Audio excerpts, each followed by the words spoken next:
Sometimes used to say, "Boy, you have mushrooms." Oh, that's big. Thanks. So I'm like, Wow. no, but I figured you was getting just the didn't pageantry know. though, and you try to hide it on the low, like, For me? yeah, I wasn't. That's it. no. You was like, no, me and you was DMing, and I was like, you going in Miss Bauman, ain't you? And he's like, shh. Oh, yeah. Yeah, where do I put this? I definitely. Oh, Okay, you sure? yeah, welcome to the show. Listen, ain't no rules thing. Just turn your phone off. I be doing all kinds of stuff. Do not disturb. Oh, Okay. We rolling?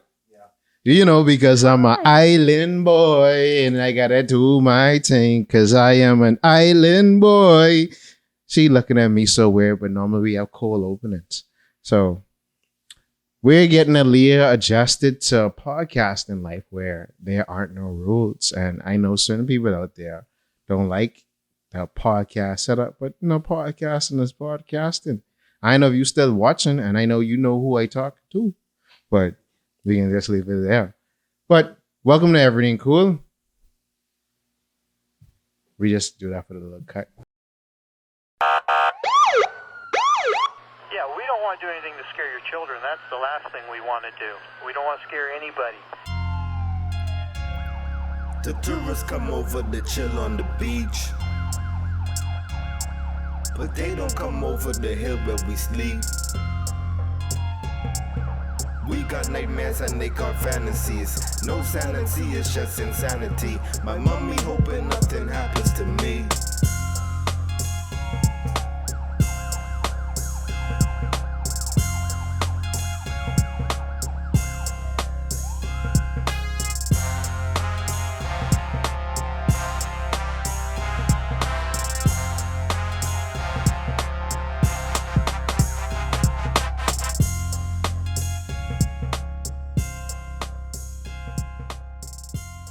And then, so you know what it is? We have an illustrious guest. Y'all, I know y'all saying y'all always finding the beautiful women some way, somehow. But she's not just hot. She doesn't just have beauty, but there's a lot of brains behind that. Just look at her staring. Look at that smile. Oh my God. It's so pearly whites. But you know what it is? It's the niggas of Nassau, TV and the GOAT, St. Anton Alexander, Lord Jalen Willard at your service. We have Mr. Your favorite Bay or non-favorite Bay. Yes, in the background, the party in the back. Yo, we need more people. If you want to come just watch the show, just come. Right, Dred. Like we gonna start. I gonna start having an open invitation. I just want to say open invitations to the party, man. Because we missed the party in the backyard. Man, real talk. If you even want to join the party in the backyard, real talk, babe. I mean, now? no. we can't offer y'all food and drinks, but we still having parties. I mean, it's bring your own, whatever. Yeah, right? BYOB. Yeah. Yeah, but I watched the Weed and Wine podcast the other day, and them dudes have a lot of AKAs, and I got to get up there. But Okay. for now, I am PG Giovanni, aka PG13, aka PG13, aka your favorite non-bay, aka hidden in plain sight, aka too many AKAs. Would you say PG-13 twice? Oh, well, look, I just trying to get as much as them, bro. I gotta break the record. Oh man. And then we have to the left of me. Please introduce yourself. Hello, everyone. My name is Alea Sweeting. No AKs? No AKAs? Not What? yet. Well, you have. Well, it's somehow AK is something incorporating sweetness, something candy, something. Goodness.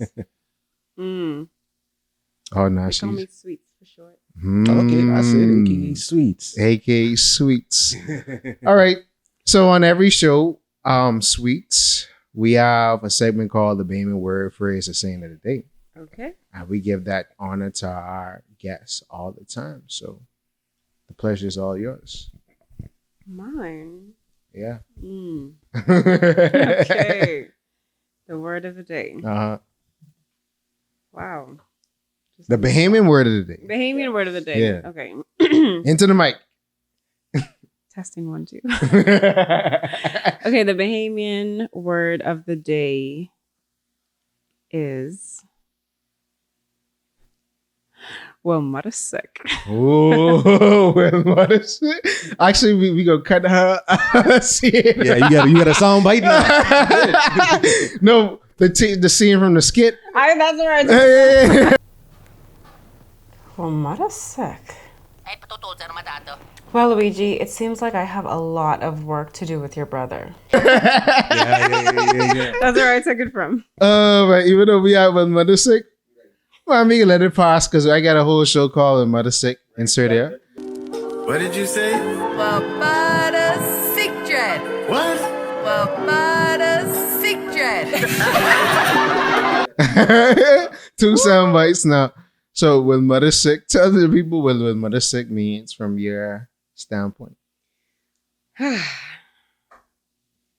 In a way, it's like, oh, shoots. Or, But hey, yeah. Right. Vast expression. fast expression. Yeah. Surprises. There's surprises and some more And surprises. not for you annoying people who's be like, yeah, mother sick. Hey. Yeah, Somebody no. to face it that way. People still run on with that? Yes, baby. I haven't heard that in years. No, Anyway. I haven't Yeah, mother actually. sick. Yeah. Your mother sick? Come on now. So let's get into the nitty and gritty part. Like y'all might see me sort of relax with the daddy swag, with the Crocs and the Buzz Lightyear socks. Because I swaggy like that. But I'm back in therapy. And today we don't have a behavioral therapy. Oh no, what Harrison thing was the behavior. I think behavioral therapist. We have a psychotherapist now. That's the Yeah, that's the terminology that I got. okay. so we have a different kind of therapist in the situation. I don't know what people.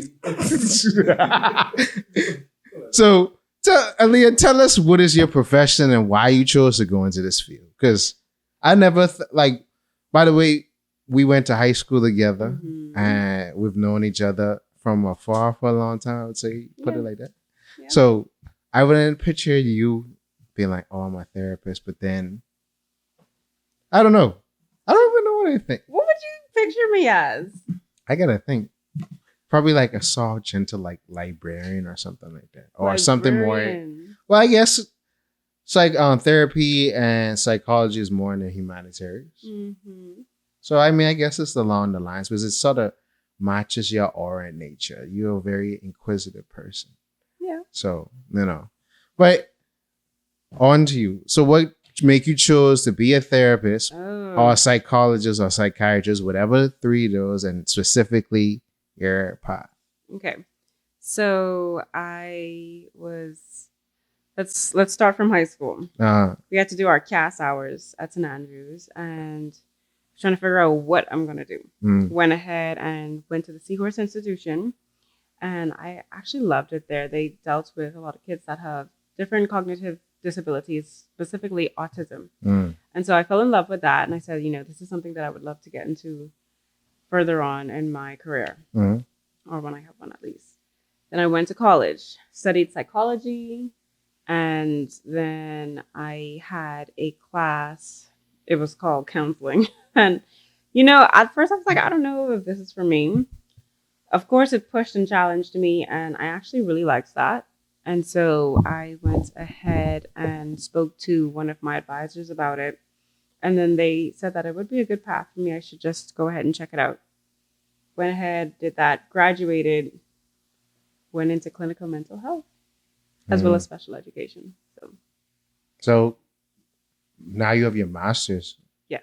Oh, so you are gonna further pursue get your PhD? I would love to. Uh-huh. It's just that, those things don't pay for itself. So I am just going to go ahead and just accumulate the funds so I can Just knock it out. knock it out. So what's the difference between a behavioral therapist like our previous guest earlier this year and a psychotherapist?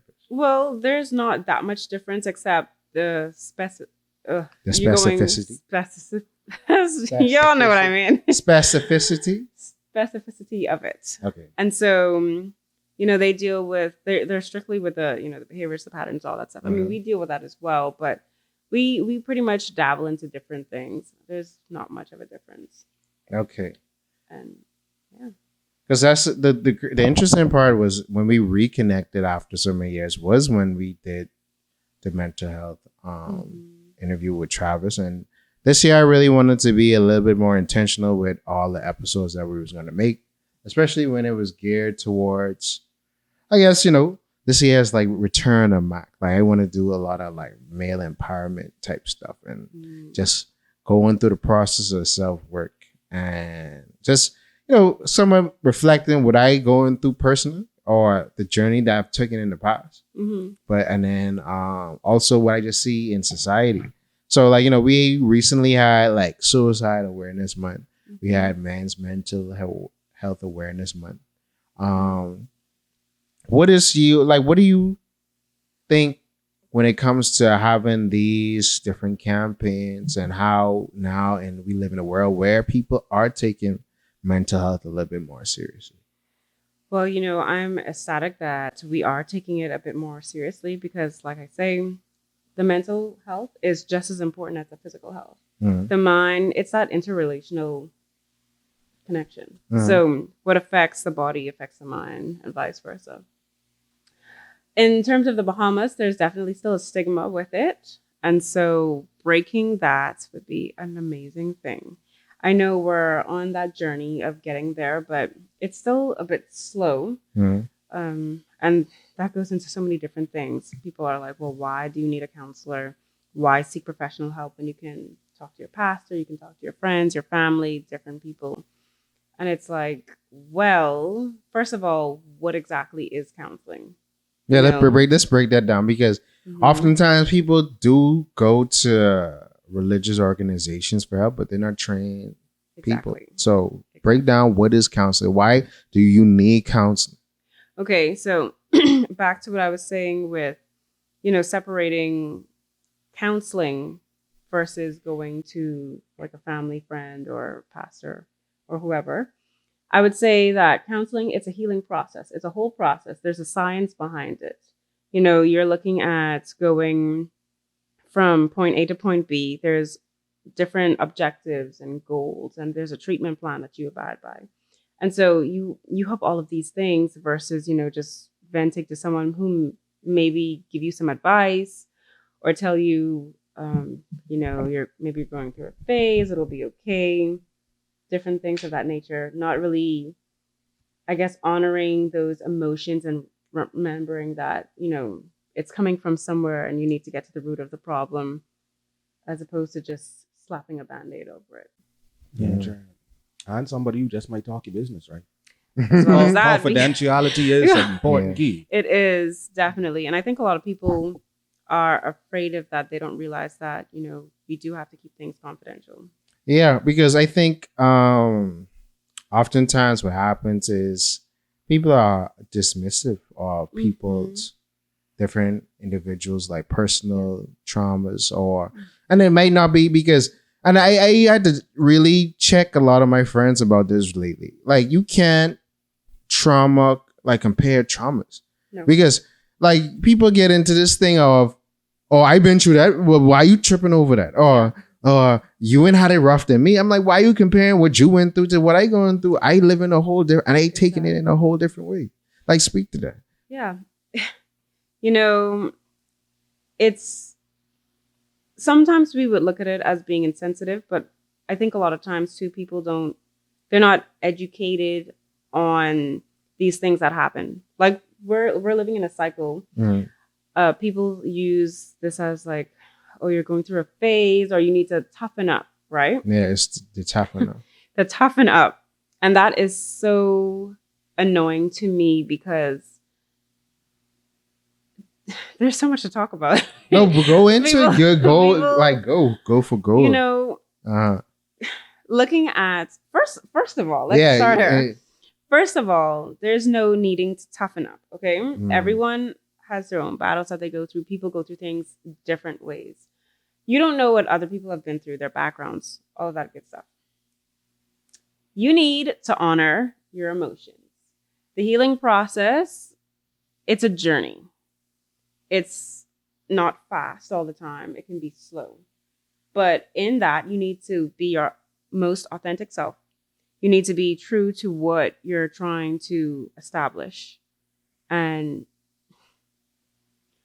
there's so many things running through my head. No, listen, let it all out. Go. So, I mean, that toughen up phase, you know, and if you're not toughening up, then you're soft. And along with that, if you're seeking help, you're soft. It's like, well, you can't deal with that on your own. Or if you say mental breaks are necessary and you need a power to separate and come back. Yeah. Oh, no, you have to go through it. I'm like, no, sometimes you have to stop. You have to stop. Like, and that impacts your body physically as well. I mean, I'm sure many people know about stress and how that impacts the body. It impacts it in different ways. You have to take care of yourself. And that starts by seeking help. Firstly, it starts by not being in denial and breaking those curses, those generational curses. It's, you know, let people feel and experience and speak. Let them get the help that they need. There's emotions, there's thought processes, there's other traumas that people have been dealing with. There's so many behavioral patterns that can be broken so that you can move on to the next phase. And I think a lot of people just miss that completely. They're just like, oh, well, you just need to get over it, like I said, and you're soft. And it's like, that's not the way to go. Indeed. Why do you think we keep going through the same cycle? Because it's like, you know, when it comes to, and I think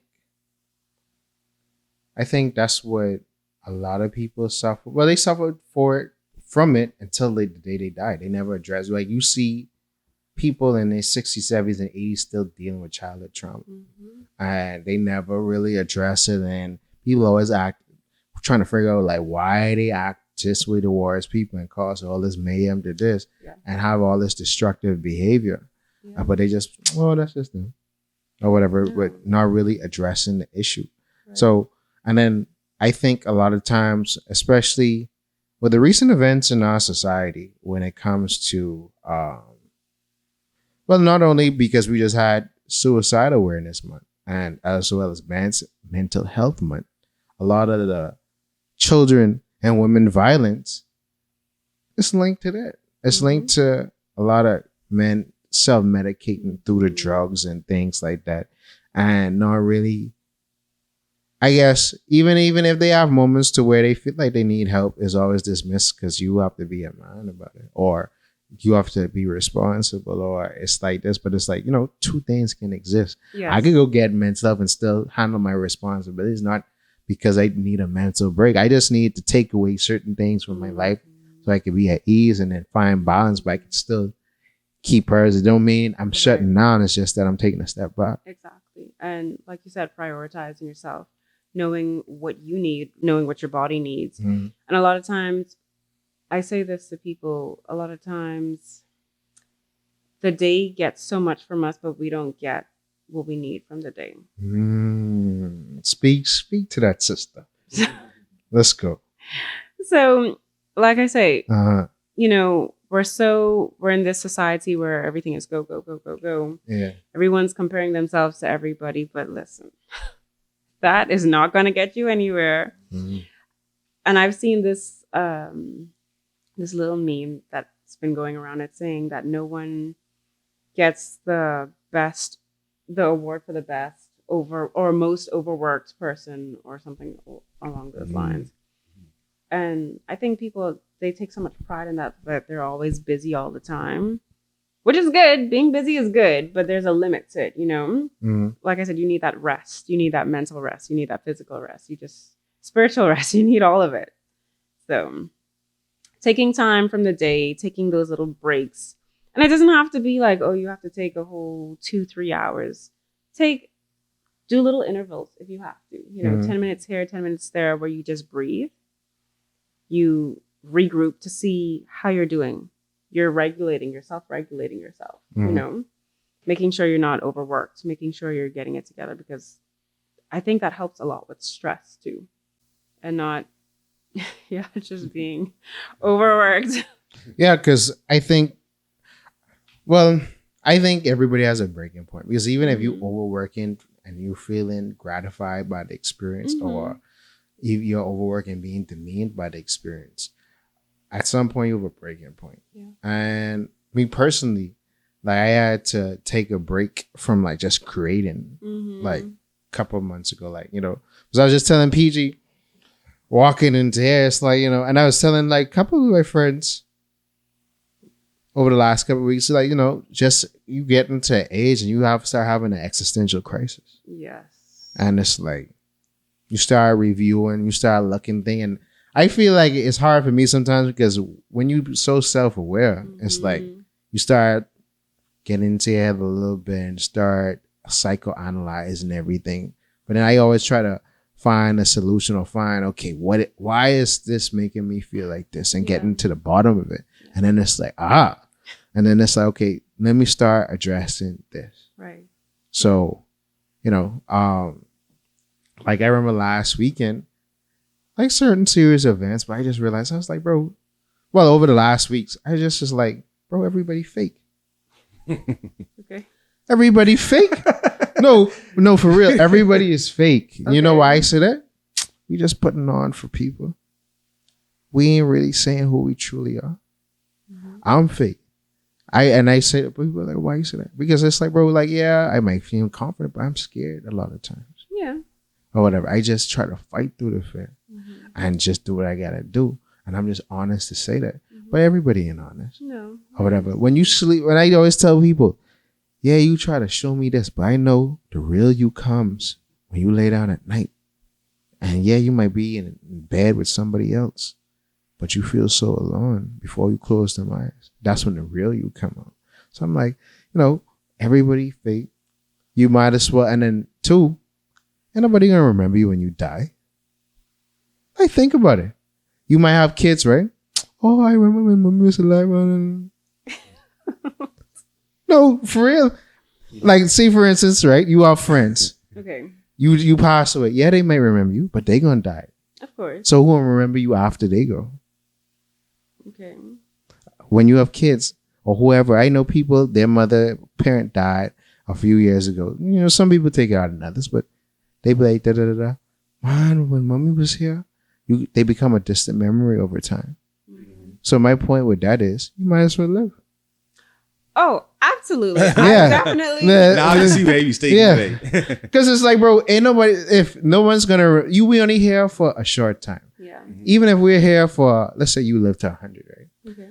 And you believe that, let's say you believe the earth has been around for 6,000 years. What is 100 years and 6,000 years? Right. Nothing. That's a short time. So you might as well, instead of worrying about what people's opinions are and things like that. I have gotten way past that point. Caring about what people think. Like the pageant, for example. Let's get into the mic. With that, it's a lot of, Yeah, you I could imagine a lot of people. Right. Yeah. That's literally open. And you have to put your body. You're being vulnerable. You don't know these people. You don't know a lot of people. But the goal of it was to get myself out there, to overcome, that kind of fear. I think it makes you more confident. Of course. Yeah. More confident, more comfortable. Yeah. I mean, of course, everyone's going to have their opinions, and that's fine. Everyone's allowed their opinions, but I feel like it could be, sorry for cutting you off, but I feel like it could be a double-edged sword, though, because while it could make some people more confident, more comfortable, yada, yada, at the same time, do some people walk out of that being more insecure? Especially because if they don't win, automatically break down, cry, I ain't pretty enough, all of that stuff. For me, it wasn't about the winning, really. I applied the night before the deadline. That's it. And I was excited just because I said, I'm young. This is one of the very few times that I'm going to have this amount of time, this free time on my hands. I said, should I do it? Should I not do it? Of course, I went through the pros and the cons of it. And months later, here I am. It's already done. And I'm happy about that. Very happy about it. I wouldn't change anything. And now she is the therapist with Spider Bait. Oh, man. Well, let's get to a quick commercial break and we come right back on Erryting Kool.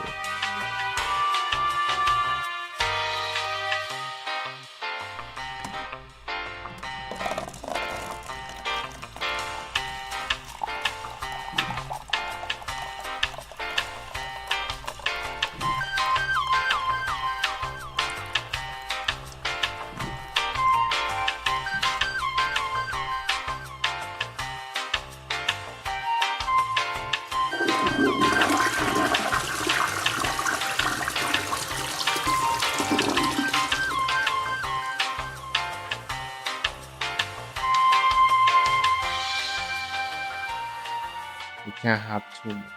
I felt like I was supposed to go back to something else we said, and I like went to something else, and I kind of like jumped a little bit here and there. So we back in the saddle. Actually, I mean, we can probably save that for later. But lo and behold, we're actually entering. You're gonna be viewed as we're recording this. This week coming up, we got a film showcase. Oh. Yeah, like because we entering the skit. Like I cut up the skit from the previous like 2 PSAs. Okay. And then so it could be like a full story or whatever. But I can send information out. I mean, by the time this come out, we probably already viewed it, so it was good. It was a very good event. Yeah, It's a very awesome event. it was very awesome. We saw Spider-Boy swinging on dolphins. But we back. So, what I was gonna say.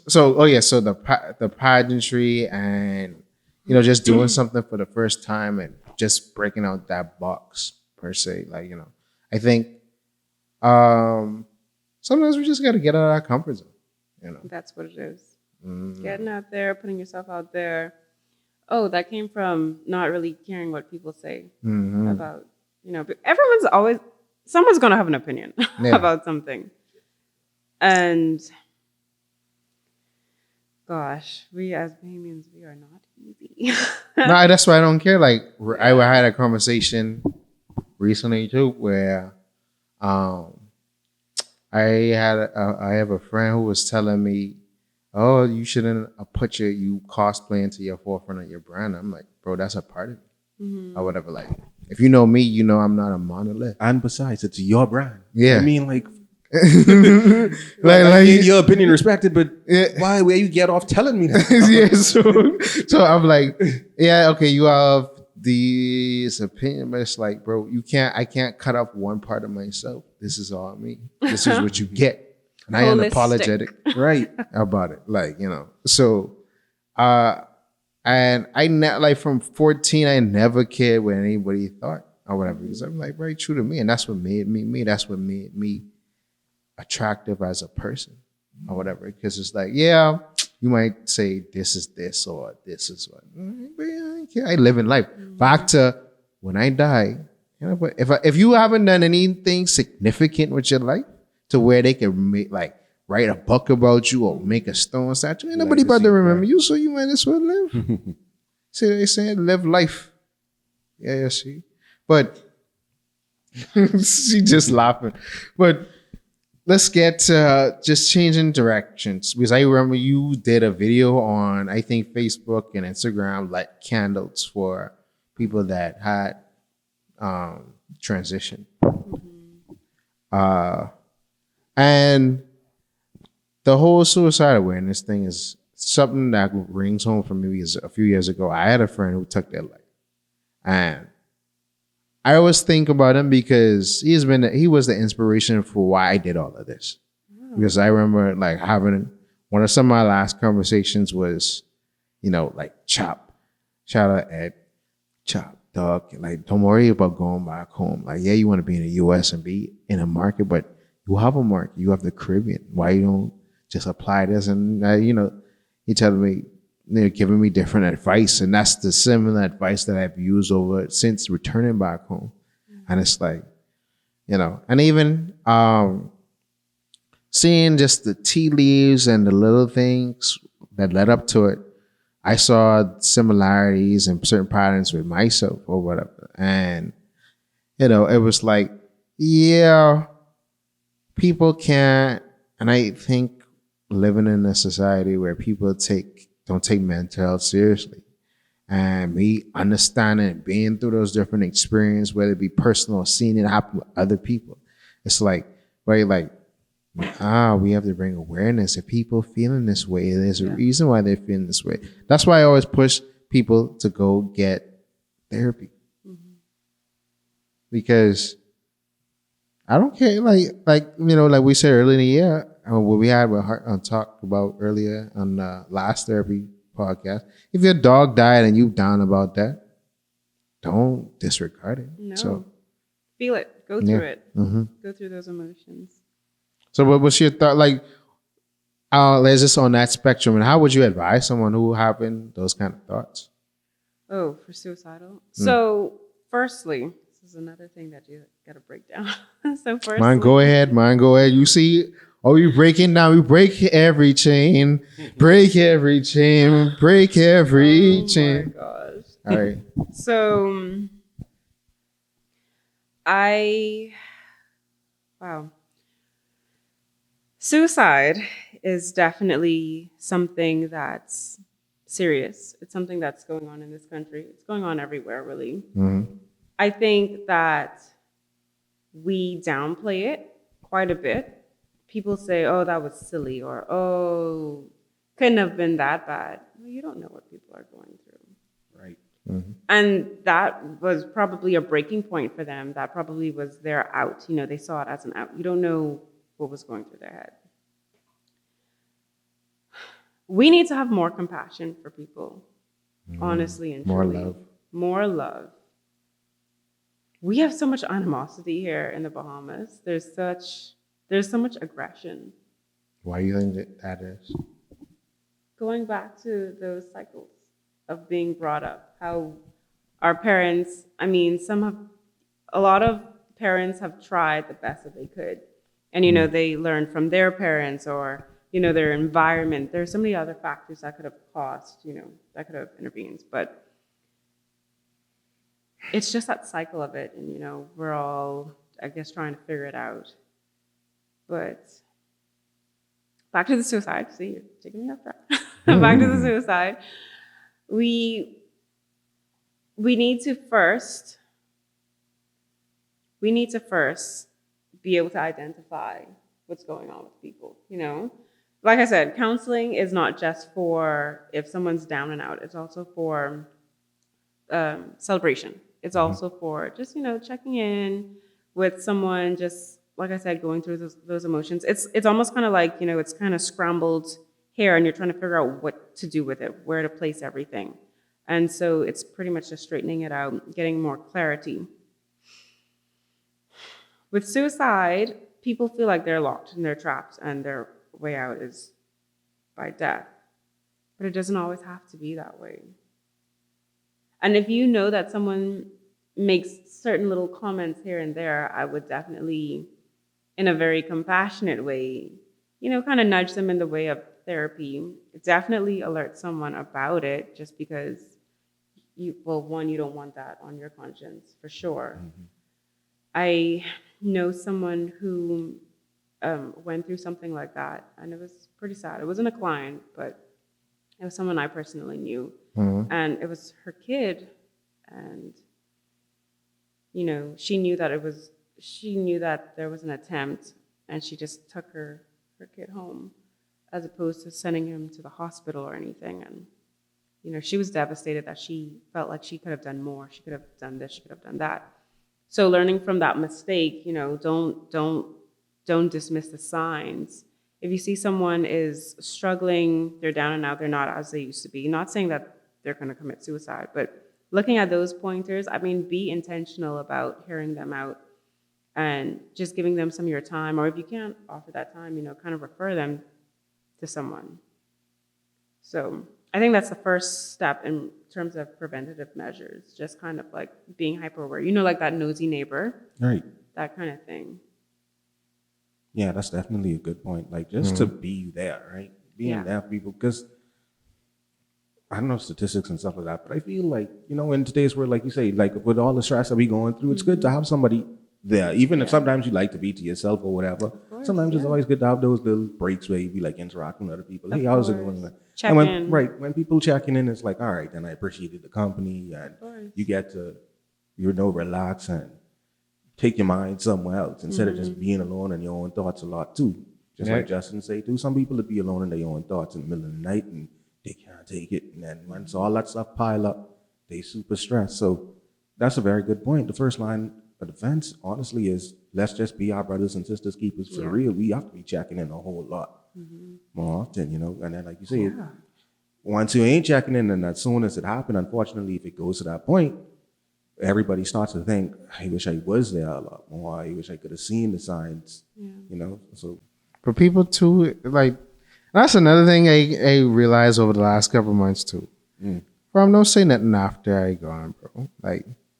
Like people, like every time someone passes, I wish I loved this person. Like, do it when they're alive. Like, why are you waiting until like it's too late? They transition, and now you coming up with all this love and we loved you and this and that. So why not show it when they was here?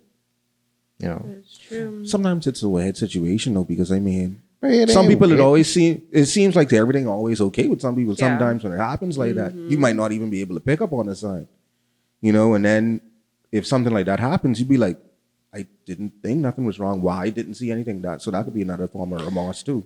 That's survivor's true. remorse. Yeah, okay. Go ahead. No, go ahead.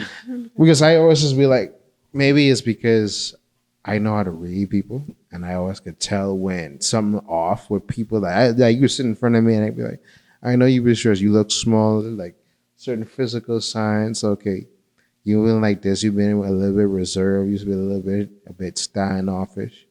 Yeah, that's very true too. Certain activity or even just overall energy might be off.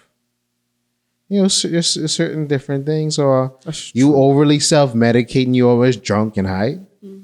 Right. And so it's like you're literally fighting for help. I mean, obviously in our society, we're just a bunch of functional alcoholics. Truth be told. Like me and Travolta always used to talk about that all the time. Like, famous, just like a bunch of functional alcoholics. It's like, okay, I drinking. However, just destroying my liver. However many beverages a day. And I just, up going to work. They're just moving, and I'm like, wow, okay. Yeah. And, we don't really talk about it, but it's something that really needs to be addressed. Because obviously you always emaciated because you're trying to hide something. You're trying to numb something up. And that don't really solve nothing. So then you get into dangerous behavior. Maybe you may become extremely promiscuous, and then that leads to all other things. So it's all of these self-gratifying activities that just leaves you empty at the end of the day. Yeah, not getting to the root. Yes, of it. Like I said, it's about putting on that Band-Aid, making yourself feel better for the time being. It's that temporary happiness that I think people are just trying to keep, and maintain. So that's what that is. And like you said, it does need to be addressed. So do you feel like, and I was thinking about this in the car, do you think we are, some people would say we are a more mentally weaker generation, or are we just more sensitive and self-aware? Like, how did previous generations get through even worse calamities? Okay, like we feel like, 9/11, the recession and the pandemic has been like monumental things in our lives. But we've had ancestors that have gone through wars and being deported and transported and treated like cargo. And like, okay, they got through that. So, when you look at it like why are we struggling with this soft, simple reality? So, like you said, they got through that. Yeah. Well, how do you know how they got through that?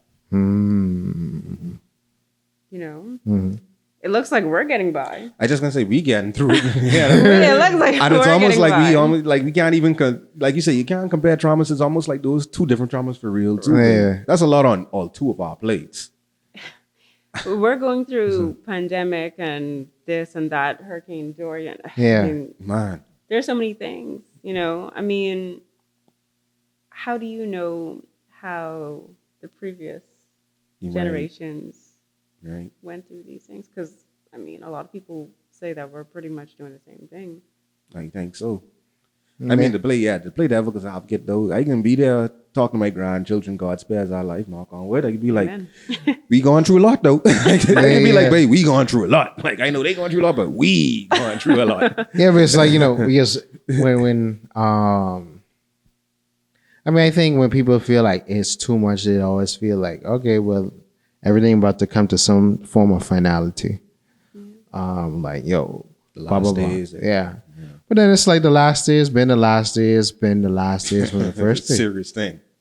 Like, you know, the people would say, oh, these some dangerous times where there's a lot of violence happening. But if you look at it in perspective, these are the most safest times. Because you ain't got to fight no war. You ain't got to worry about people next door trying to come kill you at the night. True. So life, I find, is all about perspective. Yeah, it is about perspective. For sure. So, you know, but coming to the therapy, because there's another question that we never got answered. Okay, so the affordability of therapy, because we often recommend people to therapy, but then it's like, well, I'm broke. Yeah, I'm without funds. I can't afford a therapist. What is the solution to this? Right. Go ahead. I would. So I do understand, especially in the times that we're in, you know, with the pandemic. No, but people been saying this though. And other things have you been. In my opinion, I believe that if it's something that you want, it's something that you desire, you're going to get it. I don't think you go into the Mac store negotiating with, or Apple store, sorry, negotiating the prices, right? No. Okay. Right? It's for your mental health.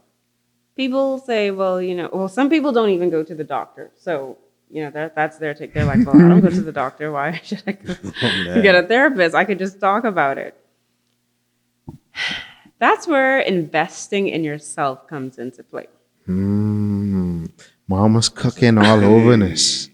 Some people, they just don't invest in themselves. They're like, well, you know, they want the car, they want this, they want that, they want the next thing. Okay, you're going to have all these things. However, are you going to be happy at the end of the day? However, are you going to be this at the end of the day? Whatever have you be at the end of the day.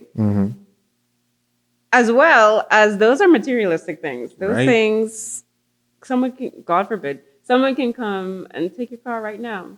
Yeah. What are you going to do about that? Eat a bush, lick off short. How are you going to respond to that? So, yeah.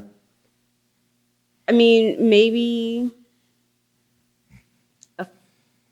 quite a few years ago, I would have been like, mental health? What? Why? But no, I really do understand. Like I said, it's with the perspective, it's with the education that you understand what's more beneficial for you and for your health and for your well-being. I choose to have a healthy, balanced life any day over having this, that, and the next thing and being miserable. Not to say that you have to be miserable during those times, but I'm just saying, you know, seesaw.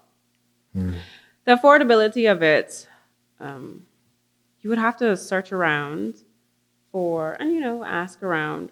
However, for me, healthier therapies. I would say that we're pretty affordable. y'all, could it be deductible from insurance? I am currently working on that because I know that's very important for everyone. You know, some people have insurance, some people don't, but I do try to work with that. I have a website as well, and if you all are interested, I will leave it with Justin. He can put it up. Link in the description. In the description below. Right. And yes, if you want more information, everything's on my website. Right. Or you can just shoot me an email. Yep. And when in doubt, like the meme says, as soon as your card declined, the therapist just start roasting you. Roast away. Be like, oh, you can't pay. That's why you fly anyway. We do not do that. Yeah, I'm just playing. Don't listen to me, folks. Oh, man. Yes. But no, I do try to work with people and, a lot of people are like, well, you think it's about the money. It's not all about the money. People really do need the help. Yeah. And so like, because I know you just started practicing in the Bahamas. So how has that whole experience been so far? Getting through some hurdles, every adult goes through hurdles, especially if you're opening your practice. Right. It has been a little challenging here and there, but nothing that I can't overcome. It's all about the journey, the process, and I am trying to enjoy and embrace it. So, you know what just come to my mind? I remember, I think I had a discussion, I don't know if it was years ago, months ago, whatever. Okay. He went from years to months. What if somebody comes to a therapist and they admit that they killed somebody? What y'all have to do in that thing? In terms of, confidentiality and like, nigga, you was a killer, so we have to report you. I think we talked about this recently. I say, yeah. Right. What do you do in terms of that? Is there something that you would like? Not me. No. For that, wow. Well, of course, confidentiality. So when you come to therapy, we talk about confidentiality. We talk about what we can do. Everything is confidential unless you do these specific things. Right. Harm, You're right. And so, yeah, somebody would be really bold to come there and be like, I feel strong enough to admit this to my therapist. Be like, oh, yeah, that would be deep. That would be deep. it would be. That would be super deep. But yeah, like you say, you have to align at the people. And Yeah. if they decide to be like, yeah, but they still killing you. It's like, well, you could go to jail then. Yeah. But also, do you feel that there should be an end goal of going to therapy? Like some people just be in therapy for years and years and years and years and years. Some people, but that can depend on a specific disorder, or some people might need a lot of unpackaging for trauma, different things like that. But there are some people that go in for maybe a few months and then they're fine. It's not a quick fix. It's not a one session cure. You had that? Not a cure. People, it's not a quick fix. So those of you who went to therapy once and stopped. Oh no. I know certain people can think I'm talking about them, but I ain't talking about you specifically. You're making it sound like you talking about them just by saying that line now. Yeah, but therapy is not a quick fix. So no, and like I said, it's not just about coming in for those problems. I mean, you can, and that's completely fine. That's great. But some people come in, they're like, okay, well, I've been struggling with this. How do I overcome this? A lot of people think that therapists are just money makers, but we actually try to fire ourselves. Okay? We give you the tools and techniques that you need so that you can become successful in your overall life. Okay? So we just give you, like, say, you're learning this, you're doing this, you're applying this. Great, perfect.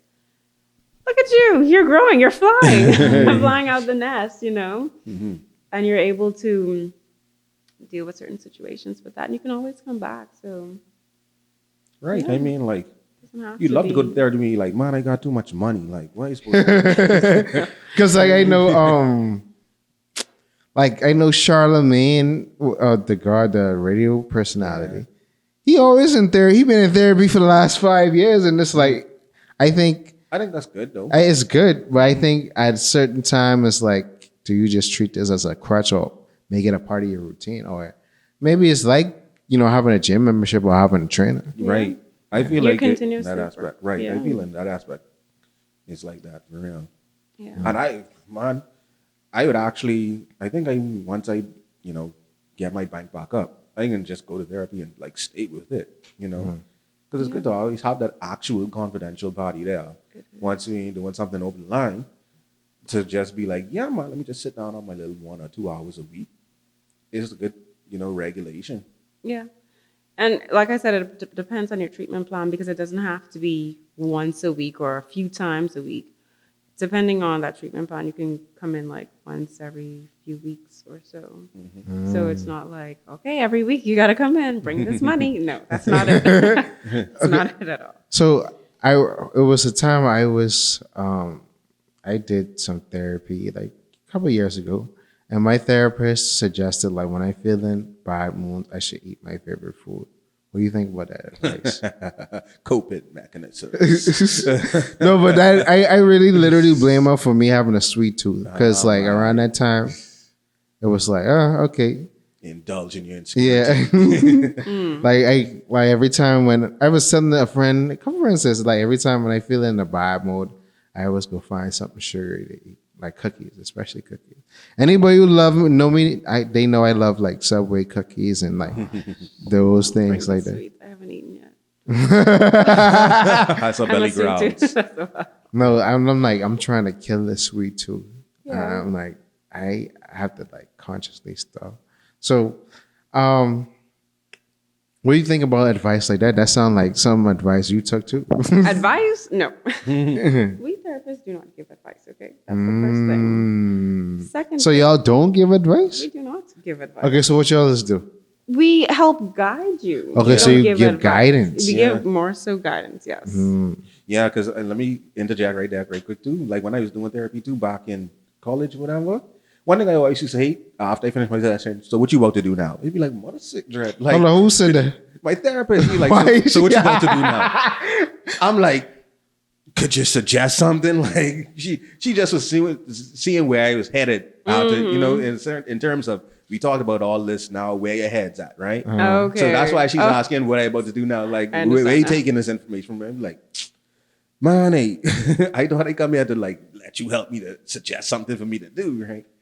So yeah, y'all don't give advice for real, Dre. No, and that's one thing that you should bug me. You like, bruh, I trying to find my way. Like, help me here. Well, help me. What we do with, you know, depending on like if you're like challenging or, you know, there's so many different ways to help out. We are humans as well. Okay. Like, So who's your therapist? I just gonna say, is there a long line of therapists who give therapy? I always just be wondering about that. Like, who gives the therapist therapy? we are humans as well. So this is why we don't give advice.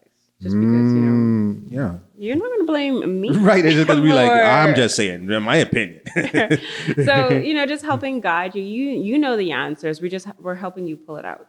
Right. Pretty much. Because once you go kill that person, my therapist say, Sir, you've been using that a lot. no, I guess because that's We can even talk about that afterwards. that's the extremity. Like I know. I could imagine somebody coming in there literally being bold enough to say, "I'm like, bruh." No, but I don't think people would be weird if someone tells their therapist they have murderous thoughts. Some people like to overshare, you know. It happens. Yeah, I guess so. Yes, It's, I mean, it's a safe space. it's a safe suite. Mario This knows remind- all about that. Mario knows all about that. I really felt like I got into your mind when I wrote that dialogue because I'm like, when I rewatched that whole performance, I was like, did I really write this? You didn't write the safe space part. I interjected. Okay, because one I was thing. like, wait, hold on, because I was like, wait, this is like, too boy, perfect, and like how she delivering these lines, I'm like, Justin in his I mind, just- he's a writer. Well, some parts I was like, what do I say? And I was like, Just you're do a therapy. therapist. This is Just do the therapy. oh man. But another thing that therapist told me about, like when Robin Williams had killed himself. Well, transitioned. She was like, she would do the same thing too because he had Parkinson's. And it was like, that was a shocking moment for me because I'm like, you supposed to be a therapist. You're not supposed to be talking like this. But then it was like, she showed the real emotions. And, you know, that's something that, you know, makes you human. It is. To be like, okay, I can be vulnerable and I feel certain ways and I'm going to let that be known. Yeah. So, And there's no being ashamed about it. Right. That's going back to being vulnerable and showing that soft side. Please, people, get that out of your heads, okay? Do not. Right. that soft side. Yes, but I was gonna say something about what we were speaking about. Oh, therapist. Also, I wanted to say that just because you've had a bad experience in therapy doesn't mean that's how therapy is supposed to be. Okay, there are other therapists around. If you're not sure, ask around. If you're not sure, research it. You know, one therapist does not define all therapists. So, you know, there's always referrals. A lot of people like that type of narrative for real, Dread. One bad relationship, all relationships bad. Yeah. One bad church, all church is bad. One bad therapist, but I never going there again. One bad man. People, well, I don't understand how people got like that, but I mean, I think that's just the human nature of, okay, I tried this. I really was uncomfortable with this experience. I don't want to feel this again. I guess so. That's a part of being vulnerable and opening up. Right. And first you don't succeed, try again. People don't live by that motto anymore. No, they want to be like, oh, I tried it. It's whatever. I think that's the weak part about it. But you have to remember, I think we need more conversations like this, because I was like, it's a whole nother thing. Actually, we need to bring you on Find Your Love. What? Therapy sessions on it. Yeah. Our dating show. But yeah, no. Have you seen that before? I don't think so. Well, I'm gonna send you the link tonight. Right. So you you probably gonna watch it tomorrow. You may have plans tonight and things like that. But yeah. She trying to eat, bro. You mind? Yeah. But when you have a moment, we did a whole social experiment about people like you dating, but you can't see the person. Right. Like you only get to use their voice. Blind speed dates. Almost like Love is Blind. Yeah. Yeah. Blind speed dates. Basically like that. And it was very powerful how everybody reacted to it. Well, the participants, me being one of the participants, just reacting and being like, how you judge people just based off of the vibe you get sent. But, you know, we about to bring that back soon. Yeah. But this conversation was great, Talia. I appreciate you for coming through. Thanks for having me. Of course. We're going to bring you back again as well, you will see more of Alea on the Homemade Heroes universe while she gives counseling advice to the different characters that come through. For sure. And further counsels Mario. Mario could be a G by the end of this. Watch. Mario have a redemption arc coming. Trust me. Man, so he got a redemption. I hope so. But thank you again for coming. All Alea's links gonna be down in the description below. You know, actually, yeah, we might have other content with Alea. I might book a session and go film it. Are you trying to breach confidentiality? But I videotaped our whole session. Like, I didn't just be in there crying. No, but for real, if you need a therapist, hit up Alea. Links in the description below. And so you can get this help. Everyone is broken. We all are broken people, but it's a time that we mend ourselves. It's a time that we actually become whole for once. And I think doing that person by person, person to person, we will make a better world and we have a better community. So, yeah. But until next time, yeah, see.